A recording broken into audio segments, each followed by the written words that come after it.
"Just tell them you're Aunt Mary," David said, not looking at me as he unloaded grocery bags from the Tesla.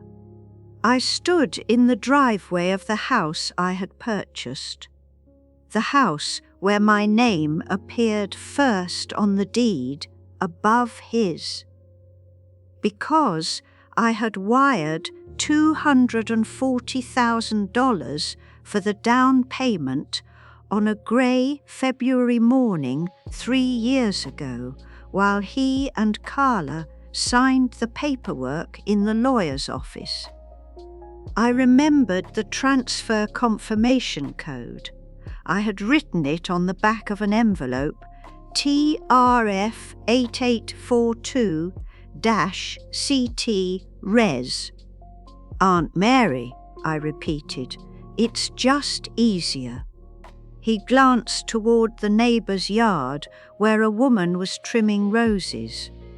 "Carla's parents are coming next month. We don't want confusion." I had flown from Portland to Hartford that morning, my carry-on holding the navy cardigan I had knitted for Emily's 7th birthday and a bottle of Oregon Pinot Noir that cost more than I usually spent. The plane had been delayed 2 hours. I had not eaten since the yogurt at 5 a.m. in my kitchen, standing at the counter. Because sitting felt like I had time I did not have. "Confusion about what?" I asked. David finally looked at me. His jaw was tight in the way it used to get when he was 12, and I asked him about the missing basketball trophy. He had thrown it in the creek because the team had lost, and he did not want to remember. "About relationships," he said. "It's complicated to explain." The October air smelled like apples and wood smoke. The house was a colonial with black shutters and a red door, set back from the road behind 2 maples that had turned the colour of rust. It looked exactly like the photo he had sent me when they made the offer, except larger, more solid, more real. I had stared at that photo for 20 minutes in my apartment, touching the screen with my index finger, tracing the roofline, the windows, the small front porch where I imagined sitting with Emily, reading to her the way I used to read to David. "I'm your mother," I said quietly. "I know." He lifted 2 bags, organic vegetables, spilling from the top of one. "But it's just for the weekend. Please, Mum, it's easier this way. Easier." The word sat in my chest like a stone. I had been a nurse for 38 years, mostly night shifts, in the cardiac unit, and I knew what it meant when someone's pulse changed, when their breathing went shallow, when their body was telling them something their mind had not yet accepted. My pulse was doing that now, a slow, steady thud that felt separate from me, as if I were watching my own vitals on a monitor. I followed David through the red door into the foyer. The floor was wide plank oak, refinished, gleaming. There was a console table with a ceramic bowl for keys and a mirror above it. In a brass frame. I did not see my reflection. I saw the wall behind me, painted a soft grey that Carla had probably chosen from one of those sample cards with names like Mindful Grey or repose. "Guest room is upstairs," David said, already moving toward the kitchen.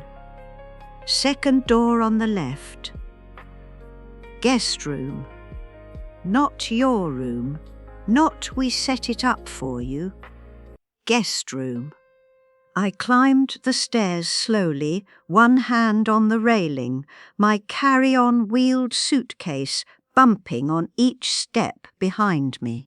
The second floor smelled like lavender and something chemical, maybe the carpet cleaner. There were family photos on the walls, David and Carla on a beach, Emily in a sunflower field, the three of them at Disney World in front of the castle. I stopped at each one, studied them. I was not in any of them.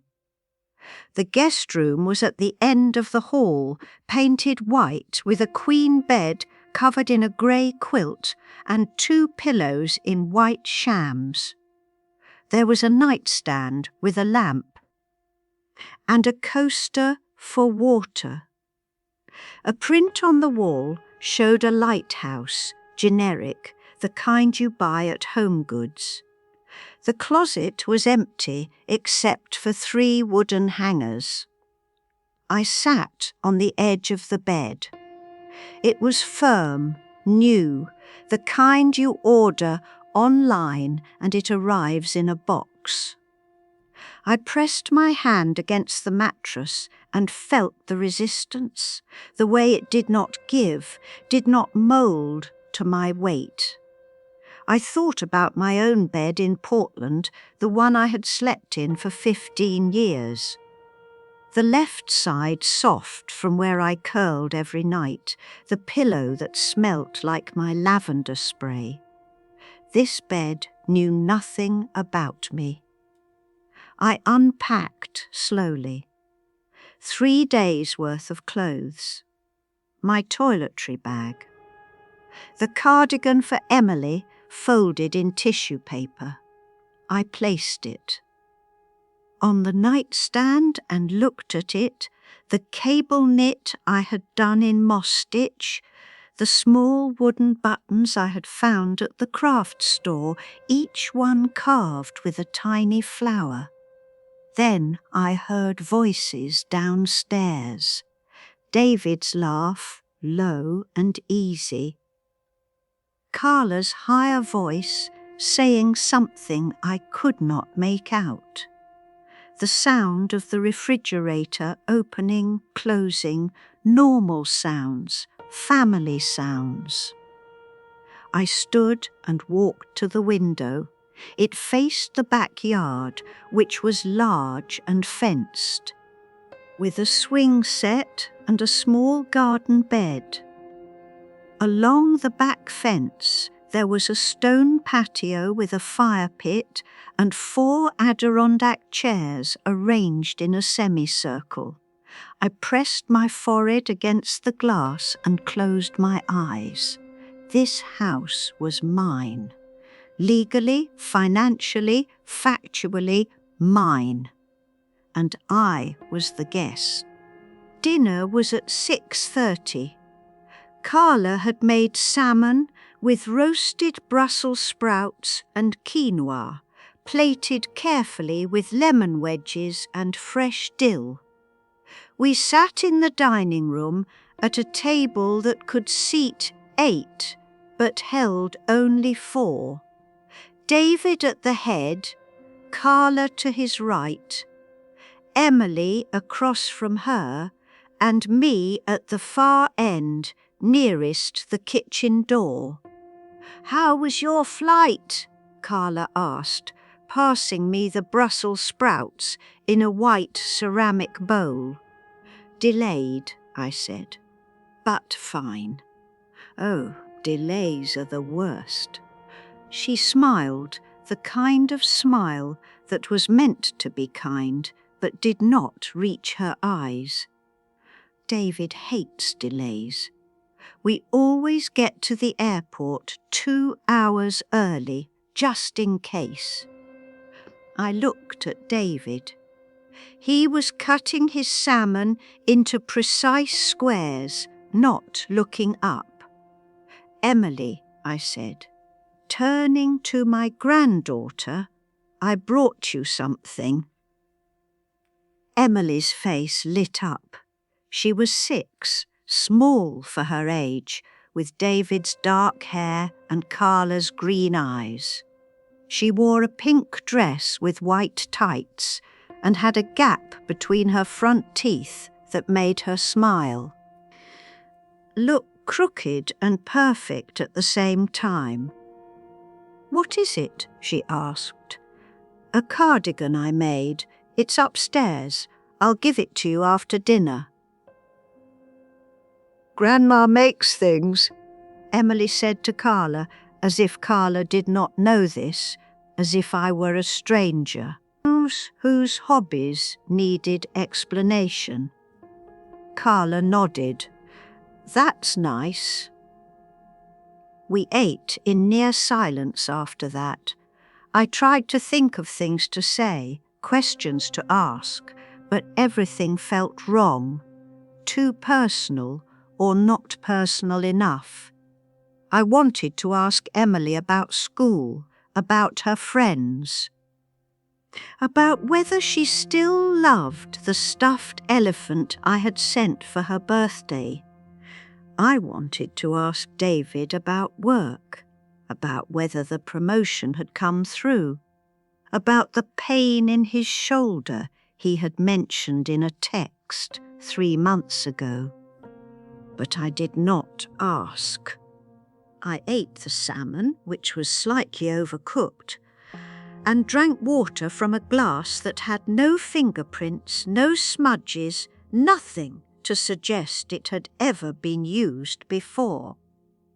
After dinner, Carla cleared the plates while David helped Emily with her spelling homework at the kitchen island. I offered to help clean up. "Oh, no need," Carla said quickly, too quickly. "I've got a system. But thank you." I stood in the doorway between the dining room and kitchen, watching David point to words on Emily's worksheet, watching Carla load the dishwasher. In a specific order, plates in the back, bowls in the front, silverware sorted by type. Everything had its place. Everything was controlled. I wondered where I fit in that system. I excused myself and went upstairs. I told them I was tired from the flight, which was true, but not the whole truth. The whole truth was that I could not stand there any more, watching them be a family that I was adjacent to but not part of. In the guest room, I sat on the edge of the bed again and looked at my phone. No messages. I opened my email and saw 3 unread. A sale at the grocery store, a reminder about my dental appointment, a newsletter from the hospital where I used to work. I closed the app. Then I stood and walked into the hallway. I do not know what I was looking for. Maybe I thought I would find something that explained this, some reason why my son had asked me to pretend I was not his mother. Maybe I was just restless, unable to sit still. In that white room with the generic lighthouse, I walked slowly past the other doors. Emily's room with a pink nameplate on the door. The master bedroom, door open, showing a king bed with a grey duvet and matching pillows. A bathroom with marble counters and brass fixtures. And then I saw the office. The door was ajar. I pushed it open gently, listening for footsteps on the stairs, hearing none. The room was small, with a desk facing the window, a filing cabinet, and built-in bookshelves. On the desk was a closed laptop, a cup of pens, and a small stack of mail. I walked to the bookshelves and scanned the spines. Financial planning books, novels by authors I did not recognize, a few photo albums on the bottom shelf. I knelt down. My knees protested. I was 72 after all. But I ignored the ache and pulled out the top album. It was navy blue, leather-bound, heavy. I opened it. David and Carla's wedding. I had been there in the third row, wearing the teal dress I had bought specifically for the occasion. I remembered the dress. I remembered the shoes that hurt my feet. I remembered crying during the vows and trying not to let my mascara run. I flipped through the pages. There were photos of the ceremony, the reception, the cake cutting, the first dance. I was in one photo. One. Standing in the background of a group shot, partially blocked by someone's shoulder, my face half visible, blurred. I closed the album and pulled out the next one. Emily's baby photos, hospital pictures, newborn pictures, first bath, first Christmas. I was not in any of them. I had been at the hospital the day Emily was born. I had flown from Portland to Hartford and stayed for a week, cooking meals, doing laundry, holding Emily while Carla slept. I had photos on my own phone from that week's, me holding Emily in the rocking chair, me changing her diaper, me giving her a bottle at 2 a.m. while David snored on the couch. But in this album, I did not exist. I sat back on my heels, the album open in my lap, staring at a photo of Carla's parents holding Emily in the hospital, both of them beaming. I had been cropped out, not accidentally, not because the photo was poorly framed. I had been deliberately removed. I closed the album carefully, placed it back on the shelf exactly as I had. Found it and stood. My knees cracked. My hands were shaking. I walked back to the guest room, closed the door, and sat on the bed. Then I opened my phone and pulled up my banking app. I navigated to my files folder, the one I had created 3 years ago, labeled CT House. I opened the PDF. There it was, the deed. Property address, 428 Meadowbrook Lane, Westport, Connecticut. Owner 1, Mary Catherine Brennan.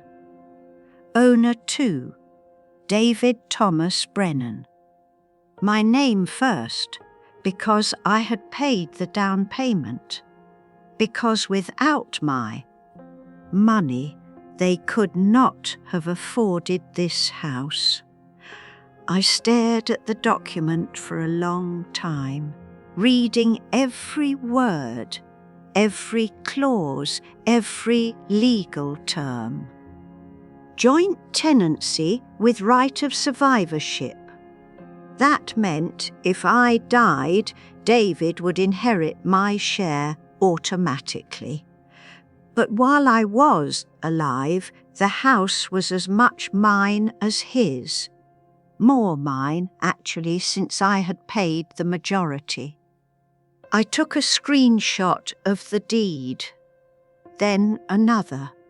Then I emailed both screenshots to myself with the subject line, CT Property Documentation. I did not know yet what I would do with them, but I knew I would need them. The next morning was Saturday. David left early for a golf game with clients. Carla took Emily to ballet at 9. I woke to an empty house, the kind of silence that pressed against my eardrums. I made coffee in their kitchen, searching through cabinets for the grounds, for a mug, for a spoon. Everything was labelled and organised. Baking supplies in one section, canned goods alphabetised, spices arranged by cuisine type. I found the coffee in a glass canister labelled D, Arc, roast Colombia, and made a pot using their expensive machine that required me to read the instruction manual stuck to the side. I sat at the kitchen island and drank the coffee black, looking out the window at their backyard. The swing set was still wet with dew. A cardinal landed on the fence, bright red against the grey wood, then flew away. My phone buzzed. David, Carla invited neighbours for dinner tonight, 7 p.m. Nothing fancy. Nothing fancy meant I would need to pretend again. I typed back. Okay, then I walked through the house. I did it slowly, methodically, the way I used to do rounds at the hospital, checking each room, noting details, looking for what was wrong, what needed attention, what had been missed. Living room, cream sectional sofa, glass coffee table with 3 books arranged at angles. They were decorative, not red. The spines were uncreased, abstract art on the walls in muted colours. No family photos, not one. Dining room, restored. The table from last night, chairs with white cushions. A sideboard with a vase of dried pampas grass. Kitchen, white cabinets, marble. Counters, stainless appliances. A chalkboard on the wall that said, "Gather in," careful cursive. I walked upstairs, stood outside Emily's room. The door was closed. I opened it. The room was what you would expect. Pink walls, white furniture, a canopy bed with string lights, stuffed animals. Arranged on a shelf, a small desk with coloured pencils in a cup. I walked to the corkboard above the desk and looked at the photos pinned there. Emily with school friends, Emily at the beach, Emily with Carla and David at a pumpkin patch. I was not in any of them. I walked to the master bedroom. I knew I should not. I knew it was a violation, but I did it anyway. The room smelled like Carla's perfume, something floral and expensive. The bed was made perfectly, pillows arranged in descending sizes. I opened the closet, Carla's clothes on the left, organised by colour, David's on the right, organised by type, work shirts, casual shirts, pants, suits. On the top shelf, I saw boxes. I pulled over the small step stool from the corner and climbed up carefully, gripping the closet door frame. There were 4 boxes, unlabelled, sealed with clear packing tape. I pulled down the first one. It was light, not too heavy. I carried it to the bed and opened it. Photos, hundreds of them, loose, unsorted, in no particular order. I sifted through them. Most were duplicates of the albums downstairs, David and Carla on trips, Emily at various ages, holiday celebrations. But then I found them. Photos of me holding infant David in the hospital, my face exhausted and young, 22 years old. Me and David at his high school graduation, both of us smiling, my hand on his shoulder. Me at his college graduation, standing in front of the university sign. Me in my nursing scrubs, holding baby Emily for the first time. There were at least 30 photos of me. They had been removed from the albums downstairs and put in this box. I pulled down the second box. More of the same, me at David's birthday parties when he was young, me at Christmas with wrapping paper at my feet, me in my garden in Portland holding tomatoes. The third box was labelled on the side in black marker, Mum, Misc. Misc, miscellaneous. I was miscellaneous. I opened the box. Inside were cards I had sent over the years, birthday cards, Christmas cards, Mother's Day cards David had made for me when he was in elementary school, with crayon drawings and misspelled words. There was a baby book, the one I had kept for David, with his first tooth, his hospital bracelet, a lock of his hair.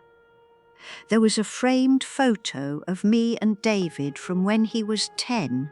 The 2 of us at the coast, wind blowing our hair, both of us laughing. Everything that proved I had been his mother, that I had raised him, that I had existed in his life beyond a miscellaneous category, was in boxes, hidden, removed from sight. I sat on the floor of their bedroom with the boxes around me, photos spilling onto the carpet, and I felt something crack open in my chest, something that had been sealed for a long time. It was not surprise, it was confirmation. I had known, in the part of yourself that knows things before your mind admits them, that something was wrong. That the distance between me and David was not just geography, not just busy lives, not just the natural separation that happens when children grow up and have families of their own. It was intentional. I was being erased, carefully, systematically, one photo at a time. I heard the garage door open. I stood quickly, my knees protesting, and put everything back in the boxes.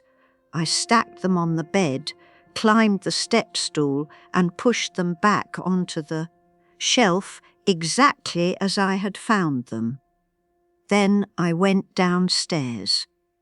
Carla was in the kitchen, unpacking groceries.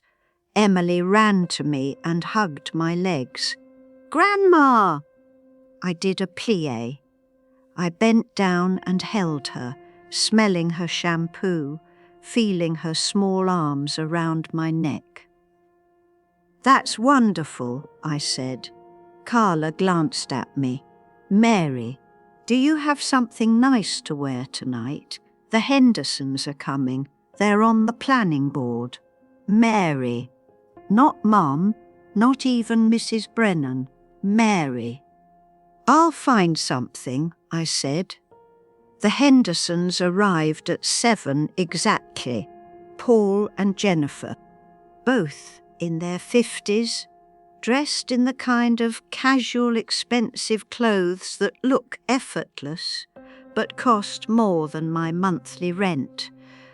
Paul wore a navy sweater and khakis. Jennifer wore black pants and a cream silk blouse with small gold earrings. Carla greeted them at the door. In a burgundy dress I had not seen her wear before. David appeared from the kitchen holding a bottle of wine, his smile wide and practiced. "Paul, Jennifer, so glad you could make it. This is Mary." Carla gestured to me with one manicured hand. "David's aunt. She's visiting from Oregon." David's aunt. I extended my hand to Paul. "Nice to meet you." "Oregon," Jennifer said warmly. "Portland?" "Yes," I said. "We almost moved there in the 90s, Paul said. "Beautiful state, different pace." We moved to the living room. Carla had set out cheese and crackers on the glass coffee table, arranged artfully with grapes and small bowls of nuts. I sat in the armchair in the corner, the one that faced away from the main conversation area, and watched. David poured wine. Carla laughed at something Jennifer said. Emily came, downstairs in her pajamas to say goodnight, and was sent back up after hugs and kisses. I sipped my wine and said very little. At dinner, the conversation turned to the neighborhood, the upcoming vote on a new community center, property values. Jennifer mentioned that houses on their street had appreciated 23% in the past 3 years. David and Carla got in at the perfect time, Paul said. "This house must be worth, what, $850,000 now?" "Close," David said, cutting his steak. "We're not planning to sell any time soon." I set down my fork carefully. $850,000 on a house I had paid $240,000 to own. A house where I was introduced as Aunt Mary. "How long are you visiting, Mary?" Jennifer asked. "Just the weekend," I said. "Oh, that's too bad. Though I suppose David and Carla need their space. Newlyweds and all that," she laughed. "Well, not newlyweds anymore." "How long has it been?" 7 years, Carla said. 7 years. And in that time, I had visited 4 times. 4 times in 7 years, always staying in the guest room, always for less than a week, always feeling like I was intruding. "Do you have children, Mary?" Paul asked. I looked at David. He was staring at his plate. "No," I said quietly. "No children." The lie sat in my throat like glass. David exhaled, not loudly, not dramatically, just a small release of breath. That said, "Thank you. Thank you for playing along. Thank you for making this easier." After dinner, we moved back to the living room for coffee. I excused myself to use the bathroom. Instead, I went upstairs to the guest room and closed the door. I sat on the edge of the bed and opened my phone. I found my lawyer's email address. Thomas Wright, the attorney who had helped me with my will 2 years ago, a quiet man in his 60s who reminded me of my late husband Robert. I died at 8 years ago, a heart attack in his sleep, and I had been alone since then except for David. Except David was not really there, was he? I typed carefully. "Tom, I need to revisit the property deed for 428 Meadowbrook Lane, Westport, CT. I am joint owner with my son, but paid the majority of the down payment, $240,000 of the $320,000 total. I would like to explore my options regarding changing the ownership structure. Can you review the attached deed and advise? Mary Brennan." I attached the screenshot of the deed. My finger hovered over the send button. This was a line. Once I crossed it, there was no pretending I had not. I pressed send. Then I went back downstairs. The Hendersons left at 10. David and Carla cleaned up while I retreated to the guest room again, saying I was tired. I heard them talking in low voices in the kitchen, but I could not make out the words. I lay in the bed and stared at the ceiling. The house settled around me with small creaks and sounds, the heater clicking on, the refrigerator humming, the branches of the maple tree outside scratching against the siding. This house was mine. I had bought it, and I was a guest. No, worse than a guest, a secret. I closed my eyes and thought about the $240,000. I had saved it over 15 years, working double shifts, taking extra hours, skipping vacations, wearing the same winter coat for 10 years. I had saved it because David had told me he wanted to give Emily the kind of childhood he had not had, the kind with a yard and good schools and stability. I had given him that, and he had given me a white room with a generic lighthouse. Sunday morning, David announced they were driving to Carla's parents' house in Rhode Island for the day. They would stay overnight and return Monday afternoon. "You're welcome to come," Carla said in the tone that meant, "Please don't." "I'll stay here," I said. "I have some work to finish." A lie. I had been retired for 3 years. "Are you sure?" David looked relieved. "I'm sure." They left at 9.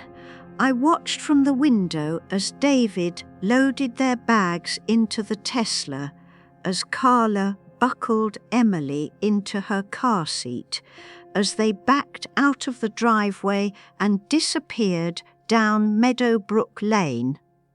Then the house was mine. I stood in the foyer for a long moment, listening to the silence. It was different from the silence of yesterday morning.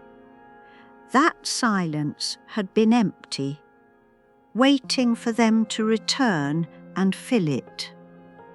This silence was something else. It was space, room to breathe.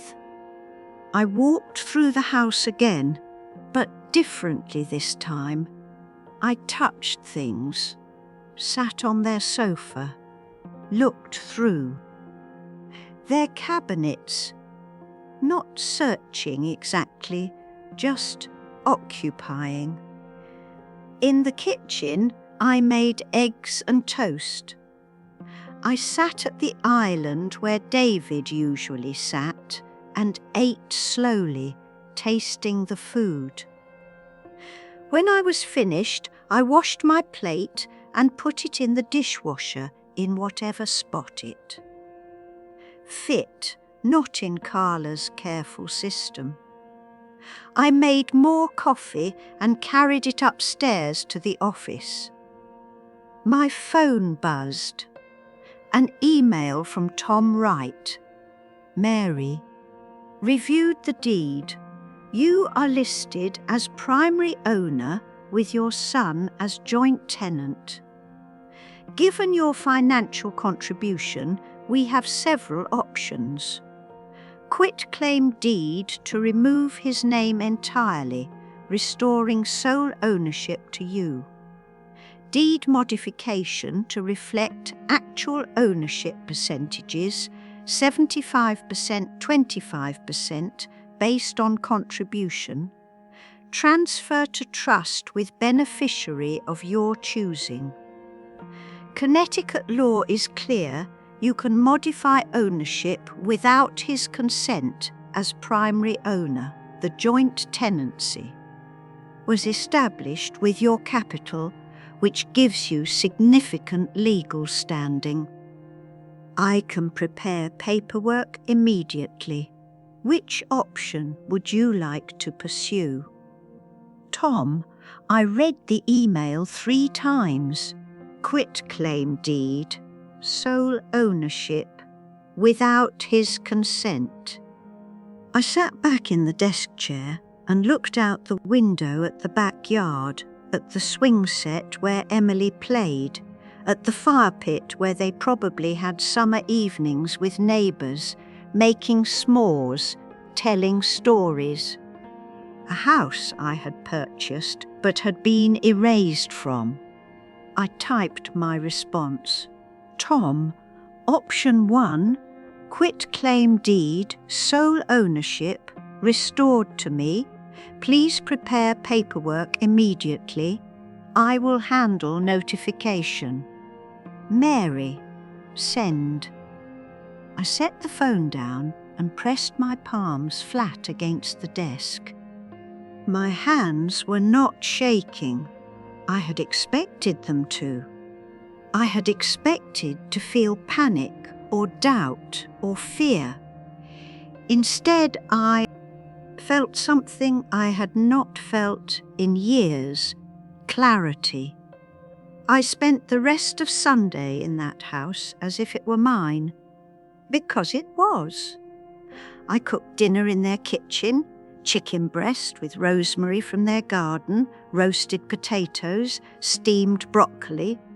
I ate at the dining room table, sitting in David's chair at the head, using their good plates from the china cabinet. I did laundry in their laundry room, washing the clothes I had brought, drying them, folding them on their kitchen counter. I took a bath in their master bathroom, the large soaking tub I had noticed yesterday, using their expensive bath salts that smelled like eucalyptus. I slept in the guest room but left the door open. Monday morning, I woke to sunlight and birdsong and made coffee again. Tom emailed at 10. Paperwork ready, need your signature. Can you scan and return by end of day? Deed will be filed tomorrow with County Recorder's Office. Effective immediately upon filing. I had not brought a printer, but I remembered seeing one in the office. I walked upstairs, opened the email attachment on my phone and printed the documents. 4 pages. Legal language about parcels and deeds and Connecticut property law. At the bottom of the 4th page was a signature line. Owner signature. Grade ungrateful. I signed my name slowly with the black pen from David's desk. Mary Catherine Brennan. My hand did not shake.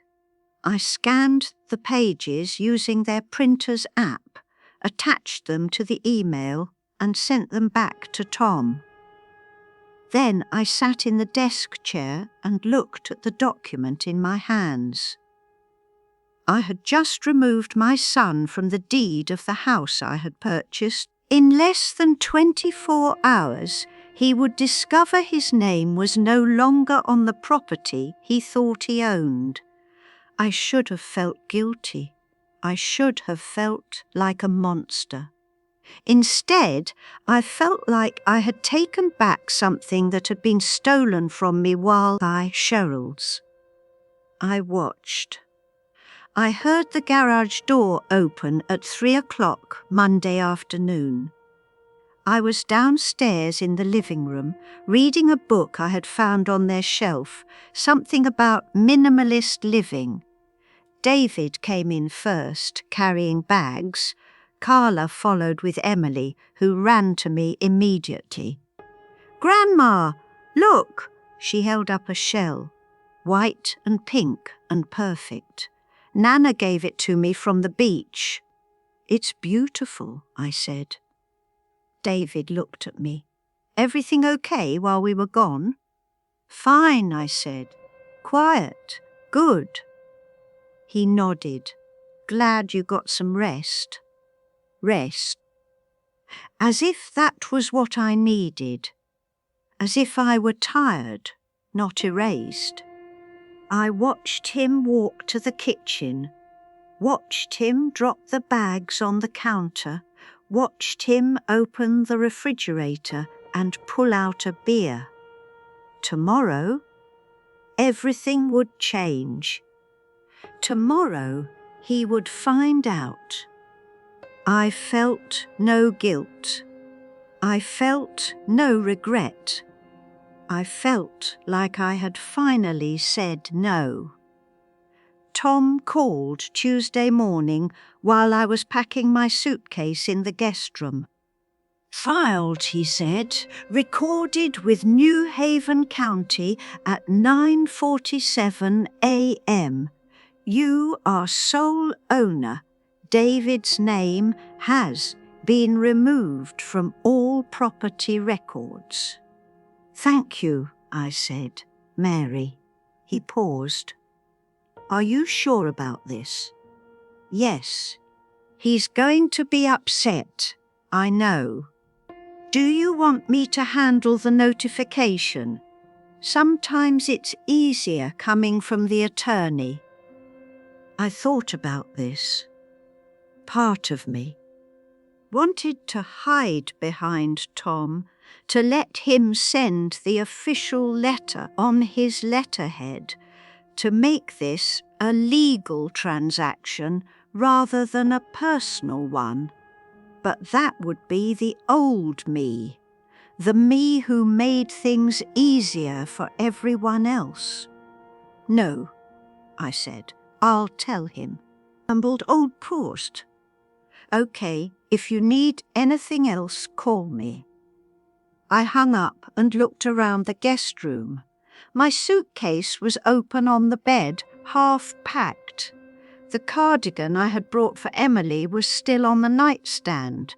I had given it to her Sunday night, and she had worn it yesterday, running around the house in it even though it was too warm. I finished packing slowly, folding each item carefully. I was flying home at 3. David would drive me to the airport at noon. At 11, I went downstairs to find paper and a pen. I sat at the kitchen island and wrote, "David, I am sole owner of 428 Meadowbrook Lane as of this morning. Your name has been removed from the deed. I funded the down payment and never signed away my legal right to this property. I have also established a trust for Emily. When she turns 25, this house will transfer to her. Until then, I am the trustee. You can continue to live here. I am not evicting you, but you need to understand that this house exists because I gave you $240,000. I did not give it to be erased. I did not give it to be renamed as your aunt. I did not give it to become miscellaneous. I am your mother. I have been your mother for 47 years. That does not disappear because it's inconvenient for your narrative. If you want a relationship with me moving forward, it will be on honest terms. If you don't, I understand. But either way, I am taking back what I built. Mom, I read it twice, changed nothing, folded it carefully and placed it in an envelope. Then I took the quitclaim deed from my purse. I had printed a copy for my records and placed it in a second envelope along with the letter. I walked upstairs to the office and left both envelopes on the desk in the center, where David would find them immediately. Then I did something I had not planned. I walked through the house one more time, not to say goodbye, to remember. I stood in the living room and looked at the cream sectional, the glass coffee table, the abstract art. I walked to the dining room and trailed my fingers along the back of the chair where I had sat Friday night, eating overcooked salmon. I went upstairs and stood in the doorway of Emily's room. She was at school. The room smelled like the strawberry lotion she liked. Her stuffed animals were arranged on the shelf exactly as they had been Sunday. I walked to the master bedroom and opened the closet. I pulled down the box labelled Mom Misc and opened it. I took one photo. Just one. The picture of me and David at the coast when he was 10, both of us laughing, wind in our hair. I slipped it into my purse. Then I closed the box, put it back on the shelf and walked downstairs. David was in the kitchen making coffee. "Ready?" he asked. "Yes." The drive to the airport was quiet. David played NPR News. I looked out the window at the Connecticut landscape, the fall colours muted now, November approaching, everything turning brown. At departures, he pulled to the curb and popped the trunk. "Thanks for coming," he said. "You're welcome." He got out and lifted my suitcase to the curb. I stood next to him, looking at his face. He looked tired. There were lines around his eyes I had not noticed before. "David," I said. He looked at me. "I love you," I said. "I always have. I always will. But I can't keep disappearing for you." He frowned. "What? You'll understand later." I hugged him. He hugged me back, stiff, unsure. Then I walked into the terminal and did not look back. I did not hear from David for 3 weeks. I flew home to Portland and returned to my apartment on the east side, the one I had lived in since Robert died. It was small, just 1 bedroom, but it was mine. The furniture was old but comfortable. The kitchen had the yellow wallpaper I had never changed because Robert had liked it. I unpacked my suitcase slowly, hanging clothes in my closet, placing my toiletries back in the bathroom. I put the photo of me and David on my nightstand, in the small wooden frame I had bought at Goodwill years ago. Then I waited. I did not call him. I did not text. I did not check the property records online, even though I could have. I knew the deed had been filed. I knew his name was gone. I knew he had found the letters. I went back to my routine. Grocery shopping on Tuesdays, book club on Thursdays, coffee with my friend Linda on Saturday mornings at the cafe on Hawthorne. Linda asked about Connecticut, and I told her it was fine, that Emily was growing, that the house was lovely. I did not tell her about the deed. I did not tell her about the boxes labelled Mom Misc. I did not tell her that I had erased my son from a house the way he had erased me from his life. Because that was what I had done, wasn't it? I had erased him. Sitting in my apartment those 3 weeks, I thought about that. I questioned it. I lay awake at night staring at the ceiling, running through every detail, every choice, every word in that letter. Had I been cruel? Had I been selfish? Had I overreacted? The doubts came in waves, mostly at night, mostly when the apartment was quiet and I had nothing to distract myself. I would think about Emily, about whether I had ruined her childhood home, about whether she would hate me someday when she learned what I had done. I would think about David's face at the airport, confused, tired, unaware of what was waiting for him in the office. I would think about Carla opening the envelopes, reading the letter, her face going pale. And then I would think about the boxes in the closet, the photos removed from albums, the introduction at dinner. This is Mary.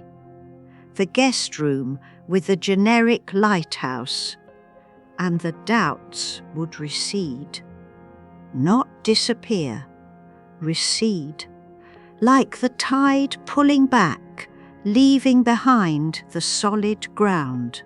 On a Wednesday morning, in late November, my phone rang. David. I stared at his name on the screen for 3 rings before I answered. "Hello," I said. "Mum."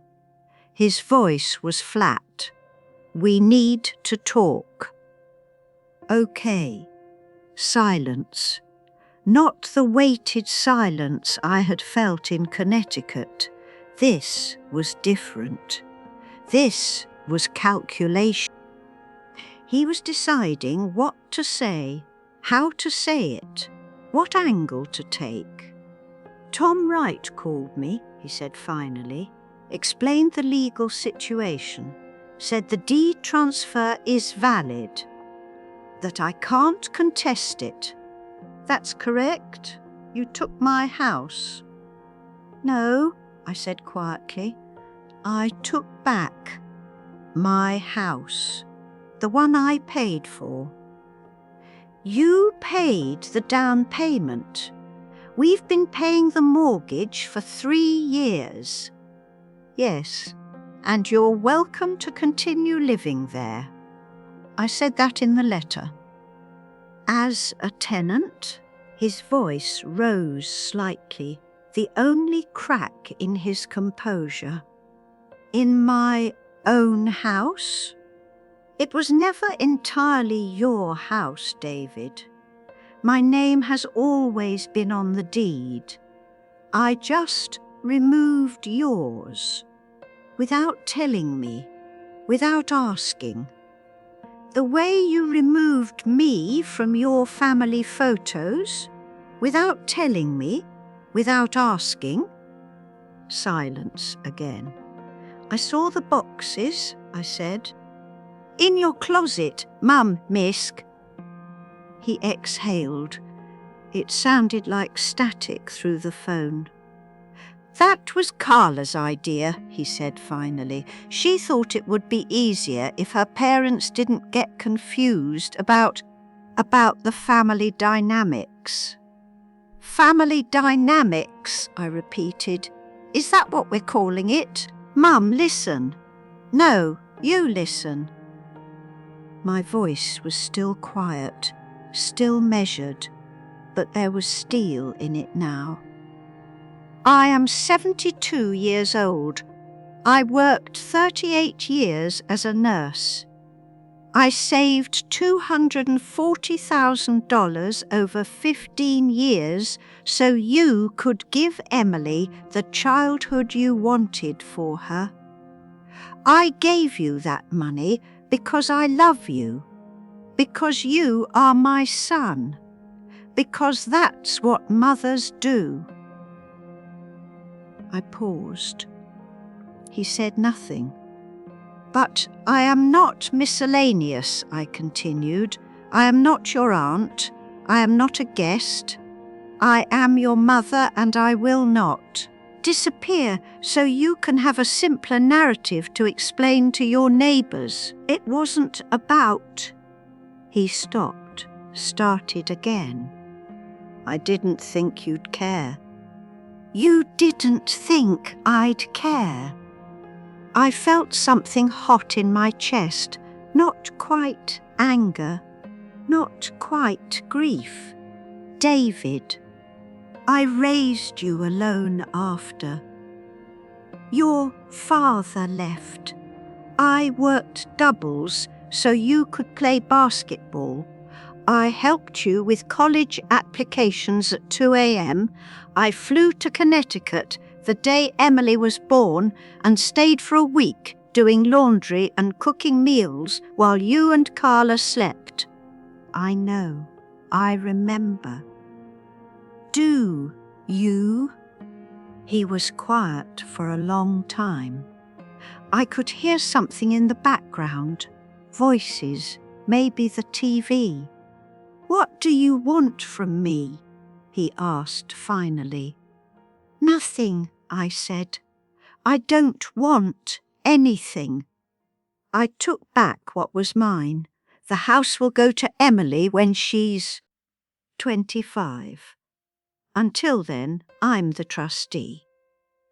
You can live there, but you'll know every day that the house exists because I chose to give it to you, not because you earned it, not because you bought it, because I gave it. That's cruel. No, cruel is putting your mother in boxes and hiding her in a closet. Silence. I'm sorry, he said finally, for the photos, for introducing you as my aunt. I wasn't thinking about how it would feel. No, you weren't. I'm sorry, he said again. I closed my eyes. The apology was not enough. It would never be enough, but it was something. Thank you, I said. Can we, he paused, can we figure this out? Maybe. But it has to be real, David. No more hiding, no more pretending. I'm your mother or I'm nothing. You choose. You're my mother. Then act like it.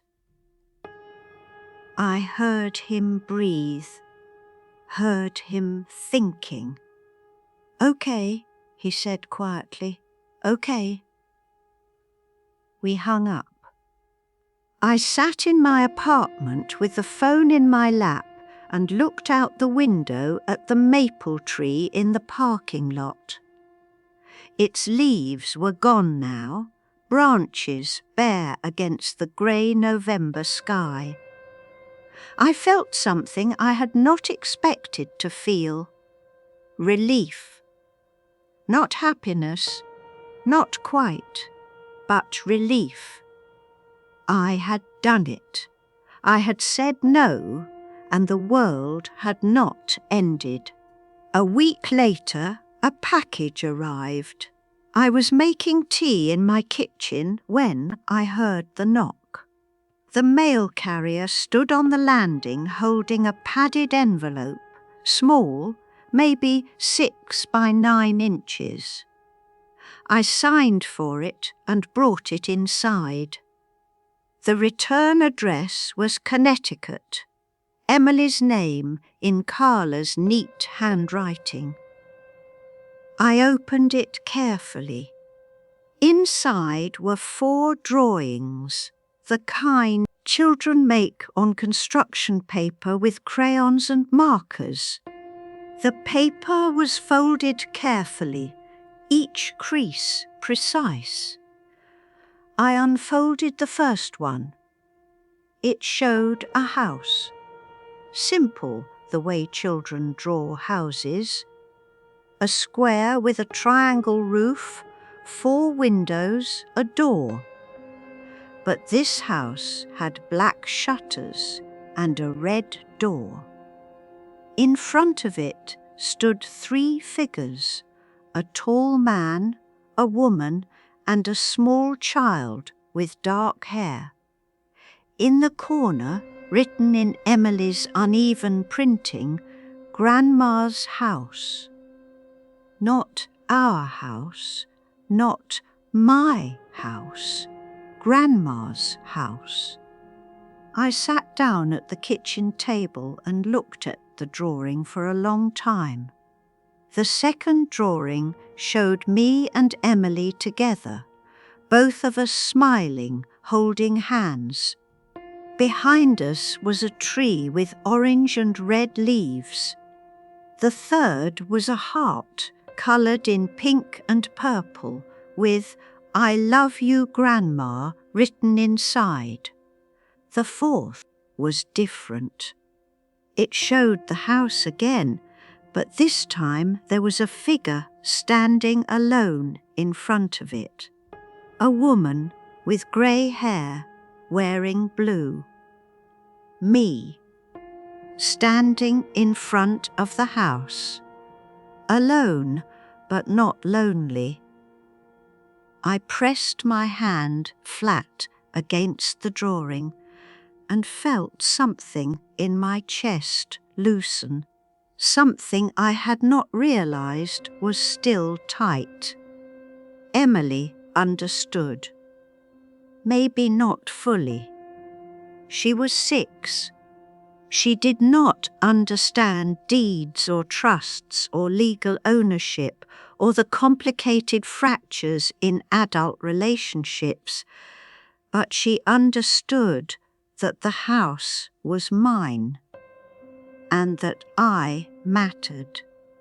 I pinned the drawings to my refrigerator with magnets right in the center where I would see them every morning. Then I called David. "Thank you for sending Emily's drawings," I said. "She wanted to." His voice was cautious, careful. "She's been asking about you, when you're coming back." "I don't know," I said honestly. "Okay." Silence. But it was a different silence than before, not weighted, not empty, just space between words. "The house is still standing," he said, "in case you were wondering." I almost laughed. "I didn't think you'd burn it down." Carla took down the boxes from the closet. She put the photos back in the albums. "Okay. And she wants to apologize. She said she didn't realize, she didn't think about how it would feel for you, the whole aunt thing." "Tell her thank you," I said. "You can tell her yourself, if you want. Next time you visit. If you visit." The words hung in the air between us. "Maybe at Christmas," I said, "if Emily wants me there.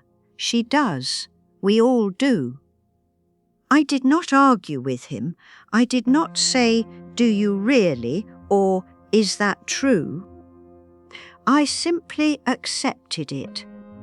The way you accept a small stone someone hands you. You take it. You look at it. You decide later if you will keep it. "Okay," I said. "Christmas." We hung up. I sat at my kitchen table with Emily's drawings on the refrigerator and the November light coming through the window, pale and thin, the kind of light that does not try to be warm. I thought about the house in Connecticut, the one I had paid for, the one that now had my name alone on the deed. I thought about the boxes in the closet, the photos being restored to albums. I thought about David's voice on the phone, careful, trying. And I thought about myself 3 weeks ago, standing in the guest room, signing the quitclaim deed with steady hands. Had I done the right thing? I did not know. I might never know, but I knew this. I had done the necessary thing. For myself, for my dignity, for the years I had worked and saved and given and been erased. I had taken back what was mine, not with anger, not with shouting, not with accusations or scenes or ultimatums, with paperwork, with a lawyer, with the quiet, systematic reclamation of what I had built. And that was its own kind of power. If you are reading this and you recognize yourself, the one who always says yes, the one who makes things easier, the one who disappears so others can shine, I want you to know something. Your silence is not kindness. Your self-erasure is not love. It is abandonment. You are abandoning yourself. And the people who love you should never ask that of you. I am 72 years old. I spent most of my life believing that loving people meant making their lives easier, even if it made mine harder, even if it made me smaller, even if it made me disappear. I was wrong. Love requires space. It requires boundaries. It requires the honest, uncomfortable truth that sometimes you have to say no, even to the people you love most, especially to the people you love most, because a relationship built on your erasure is not a relationship. It is a performance. And I am done performing. I do not know what will happen with David. Maybe we will rebuild something real. Maybe we will learn how to be mother and son again, honestly, with all the mess and imperfection that comes with that. Maybe we won't. Maybe the best I can hope for is occasional visits and careful phone calls, and a granddaughter who knows my name. But whatever happens, I will not disappear again. I paid $240,000 for that house in Connecticut. I worked 38 years for that money. I raised my son alone for that money. And when they tried to erase me from the story of that house, I took it back. Not because I wanted revenge, because I wanted to be seen. If you are reading this and you have been made invisible by your children, by your partner, by anyone who has convinced you that your worth is measured by how much you can give and how little you can ask for in return, I want you to know you have the right to say no. You have the right to take back what is yours. You have the right to set boundaries, even if it makes people angry, even if it makes things uncomfortable, even if it ruins the perfect picture they have been trying to paint without you in it. You have the right to matter, not as a function, not as a resource, not as someone's miscellaneous, as yourself, fully, completely, without apology.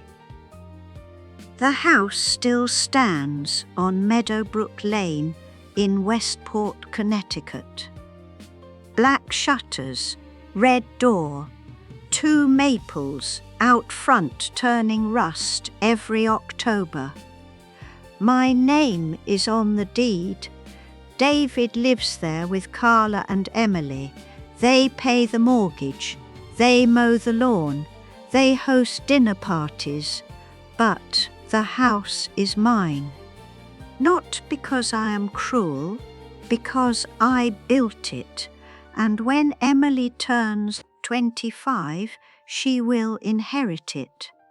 She will open the deed and see her name where mine was. And she will know that houses are not just structures, they are legacies. They are proof that someone cared enough to build something solid, something that lasts. I hope she remembers that. I hope she remembers that her grandmother was not miscellaneous. I sit in my apartment in Portland on quiet mornings with my tea and Emily's drawings on the refrigerator, and I look out at the maple tree in the parking lot, bare now, waiting for spring. I am alone, but I am not lonely. I am quiet, but I am not small. I have boundaries, and I have peace. And the house, my house, stands as a reminder that sometimes the greatest act of love is refusing to disappear.